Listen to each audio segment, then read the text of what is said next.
What's good with YouTube? Y'all already know.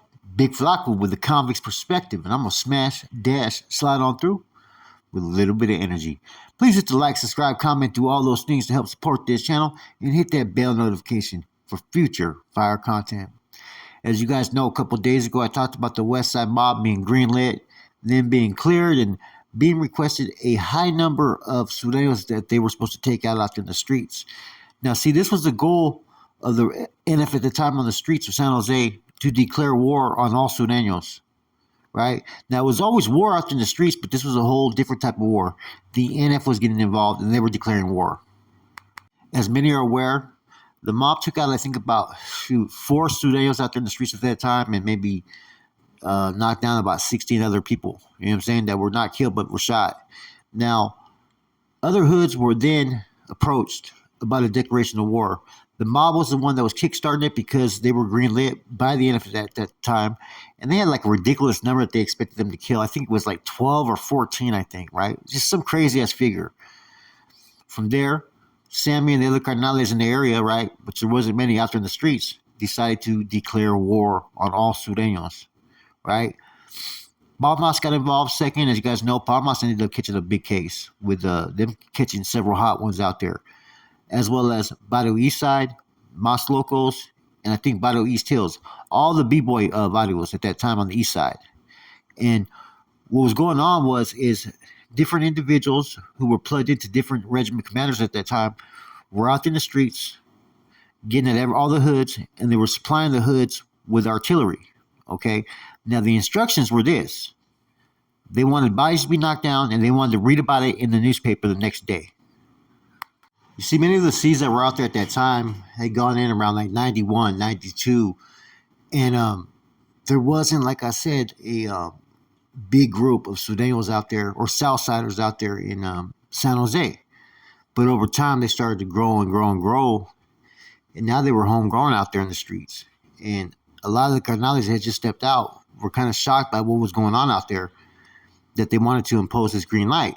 Now, it was shut down before, based upon the fact that there was too many C's out there, could put too many of them at risk, and it could jeopardize everything that was going on with the regiment, right? At this point in time, it was the right time that they felt to put this GL out there. And a lot of bodies got dropped. And as you know, the first hood to be imposed to, engage in this war was the West Side Mob, because of the whole issue with the red on red and the issue with the Carnal Sammy, right?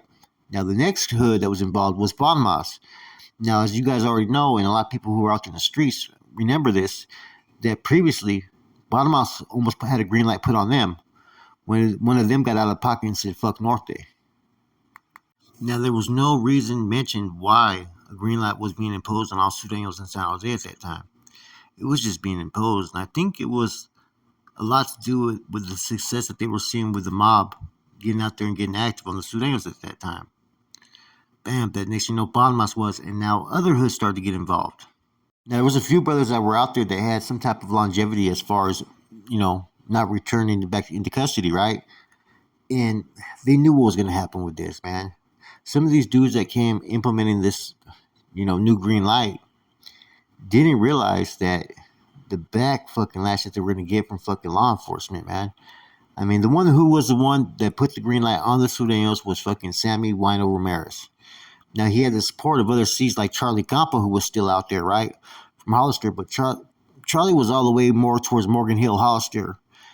And even though he was a regiment commander in San Jose for a long time, a lot of his activities would pertain to South County, and he would put someone in charge of San Jose to take care of business out there in San Jose. As the murders came, so did the heat. So did the newspaper articles that they wanted to see, right? The deaths of Southsiders in San Jose. And man, these hoods were out there getting fucking active. Palmas was active. West Side Mob was active. The B-boys were active. And there was, like I said, it was a time of guerra. And I think San Jose's murder rate that year kind of spiked big time. I think they had a total of, I want to say 16 or 20 gang-related homicides. And I think half of those, right, were between Palmas and West Side Mob. Now, these events in San Jose are probably the first time that an organization the Nuestra Familia put a green light on the Surenos out there on the streets in declaring war, and not only declaring war, but supplying the local neighborhoods with guns. As certain individuals were dropping off cohetes and artillery to these gangs, right? Like I said, the one request they said was make sure that these are used, make sure that bodies are dropping, and make sure it hits the fucking newspaper. Then the next thing you seen was anybody that was affiliated as a gang member with anybody that was NF was getting hit on indictments at this time, right? The law enforcement was cracking down fucking hard as fuck on all these gangs. Now, previously, we had encouraged certain neighborhoods, right, to take action to clean the streets and whatnot, right? But we weren't going to be the supporters as far as the financial front of this happening out there in the streets. Same way we used to also mention individuals that were targets out there in the streets that had a green light on them. Yet this wasn't being like enforced strictly. It was just the hopes that if these individuals that were out there in the streets ran into these individuals, that they would handle their business. Therefore, nobody would suffer consequences for actually giving a green light on any one individual. The crazy part about this, right, is the one who was the man behind all these green lights, right, as far as declaring war upon the Surenos out there, or Southsiders in San Jose, was also one of the first ones to fucking basically flip really quickly when he actually got indicted.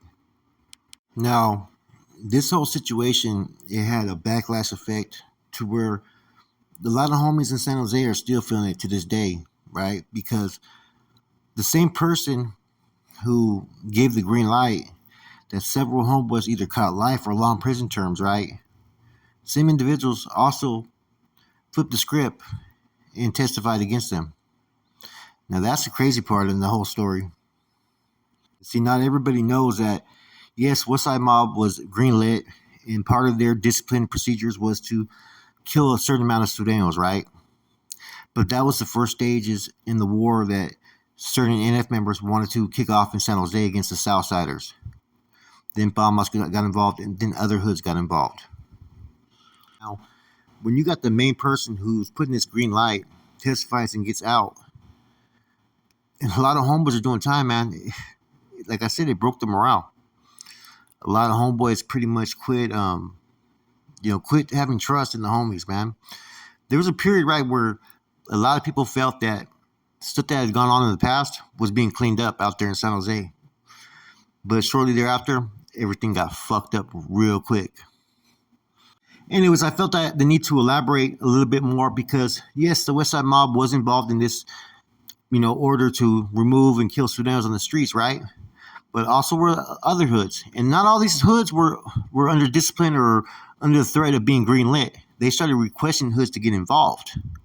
Because after they seen what the mob could do, and then Palmas, it's like, man, we get all these hoods on the same page.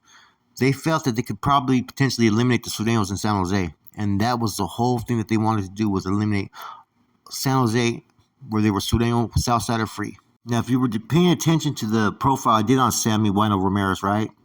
Who was the one that sponsored him into the NF? Yep, none other than Skip. He was seasoned, groomed, and educated by Skip, right? And we all know what Skip's attitude is about Southsiders running freely in Northern California. Anyways, with that said, it's your boy Flacco, Convict's Perspective. I hope you guys enjoyed.